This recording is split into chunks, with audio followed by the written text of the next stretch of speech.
Bismillahirrahmanirrahim. Assalamualaikum warahmatullahi wabarakatuh. Perkenalkan, nama saya Lira Firna dengan NIM 1054011130724, Prodi Perguruan Sekolah Dasar, Fakultas Keguruan dan Ilmu Pendidikan. Baik, di sini saya akan menjelaskan apa itu pengertian dari asbabun nuzul atau nuzulul Quran. Secara etimologis, nuzulul Quran terdapat dua kata, yaitu nuzul dan Al-Quran. Pada dasarnya, nuzul itu mempunyai arti turunnya suatu benda dari tempat yang tinggi ke tempat yang rendah. Sedangkan Al-Quran yaitu firman Allah yang telah diturunkan melalui malaikat Jibril kepada Nabi Muhammad SAW dan membacanya adalah ibadah. Kata nuzul memiliki beberapa pengertian.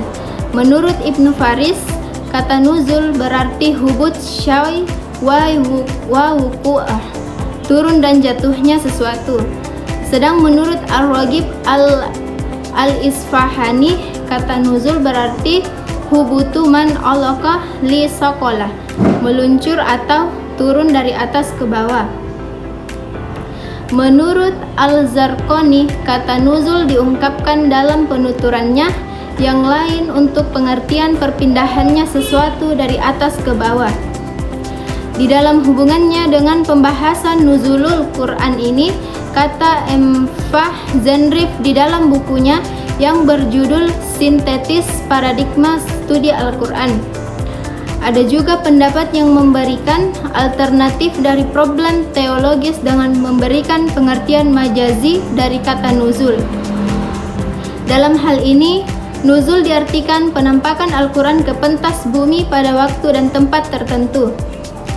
Memang menurut pandangan ini, Al-Quran bersifat qadim. Dalam pengertian sudah ada sebelum adanya tempat dan waktu, akan tetapi keberadaannya ketika itu belum diketahui atau hadir di pentas bumi. Ketika Al-Quran pertama kali diterima Nabi SAW, ketika itu pula Al-Quran menampakkan diri. Oleh karenanya, Inna anzalnahu fi lailatul qadar mempunyai pengertian sesungguhnya kami memulai memperkenalkan kehadiran Al-Quran pada malam Al-Qadar. Selanjutnya adalah tahap-tahap proses turunnya Al-Quran. Menyambung pengertian nuzulul Quran di atas dalam proses turunnya Al-Quran, ini sebenarnya pendapat ulama berbeda-beda, tapi secara garis besar dapat dikelompokkan menjadi dua, yaitu yang pertama, pendapat pertama menyatakan bahwa Al-Quran itu diturunkan sekaligus. Pandangan ini berdasarkan dalil-dalil. Sesungguhnya kami telah menurunkannya Al-Quran pada malam Lailatul Qadar. Quran Surat Al-Qadar ayat 1. Sesungguhnya kami telah menurunkan Al-Quran pada suatu malam, yaitu yang diberjahi. Quran Surat Al-Dukhan ayat 3. Terus pendapat yang kedua, melihat bahwa pendapat pertama ini bertentangan dengan kenyataan historis yang menunjukkan bahwa Al-Quran diturunkan selama kurang lebih 23 tahun. Oleh karenanya, mayoritas ulama berpendapat bahwa dua ayat tersebut menjelaskan awal mula turunnya Al-Quran secara keseluruhan di bulan Ramadan ke Lauh Mahfuz. Kemudian Jibril alaihissalam menurunkan Al-Quran kepada Nabi SAW sesuai kejadian dalam peristiwa selama kurang lebih 23 tahun. Untuk memperjelas pendapat yang terakhir, tadi kami berpendapat bahwa Al-Quran itu diturunkan secara berangsur-angsur yang terdiri dari 30 juz, 6.666 ayat dan 114 surah. Diturunkan kepada Nabi Muhammad melalui perantaraan malaikat Jibril selama 22 tahun, 2 bulan, 22 hari. Dalam proses pewahyuannya terdapat beberapa cara untuk menyampaikan wahyu yang dibawa malaikat Jibril kepada Nabi Muhammad. Di antaranya, yang pertama, malaikat Jibril memasukkan wahyu ke dalam hati Nabi. Dalam hal ini, Nabi tidak melihat sesuatu apapun, hanya merasa bahwa wahyu itu sudah berada di dalam kalbunya. Mengenai hal ini Nabi mengatakan, Ruhul Kudus mewahyukan ke dalam kalbuku. Quran surah Asy-Syura. Terus yang kedua, malaikat menampakkan dirinya kepada Nabi menjadi seorang lelaki yang mengucapkan kata-kata kepadanya sehingga Nabi mengetahui dan dapat menghafal kata-kata itu.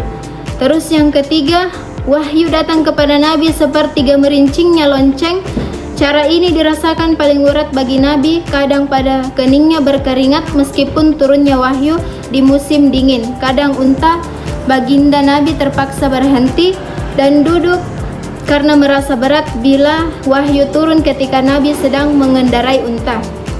Yang keempat, malaikat menampakkan dirinya kepada Nabi Shallallahu Alaihi Wasallam tidak berupa seorang laki-laki, tetapi benar-benar sebagaimana rupa aslinya. Quran surat An-Najm ayat 13 sampai 14. Adapun tahap-tahap turunnya Al-Quran ada 3 tahap, yaitu tahap yang pertama, Al-Quran diturunkan atau ditempatkan di Lauh Mahfuz, yaitu satu tempat di mana manusia tidak bisa mengetahuinya secara pasti. Terus yang tahap kedua, Al-Quran turun dari Lauh Mahfuz ke Baitul Izzah di sama al-dunya, langit dunia. Yakni setelah Al-Quran berada di Lauh Mahfuz, kitab Al-Quran itu turun ke Baitul Izzah di langit dunia atau langit terdekat dengan bumi ini.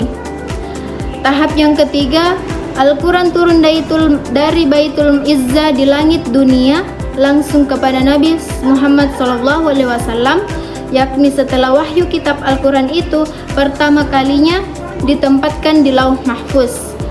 Lalu keduanya diturunkan ke Baitul Izzah di langit dunia.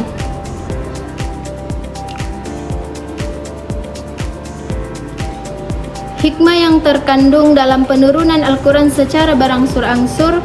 Yang pertama, menepis keraguan hati Nabi Muhammad SAW akan kebenaran wahyu yang diterimanya. Quran surah Yunus ayat 20. Yang kedua, menghilangkan kegelisahan yang sering dihadapi Nabi Muhammad SAW ketika lama tidak menerima wahyu. Yang ketiga, memberikan kekuatan kepada Nabi Muhammad SAW menghadapi tekanan dan intimidasi orang-orang Quraisy. Yang keempat, meneguhkan hati Nabi Muhammad SAW dengan menceritakan kisah-kisah Nabi sebelumnya.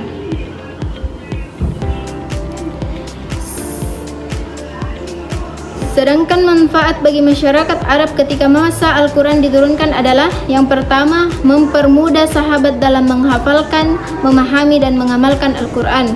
Yang kedua, merubah tradisi bertahap sehingga tidak terjadi kejutan dan loncatan tradisi yang dapat mengakibatkan masyarakat antipati terhadap ajaran Al-Quran. Mungkin cukup sekian yang bisa saya sampaikan. Saya akhiri. Wassalamualaikum warahmatullahi wabarakatuh.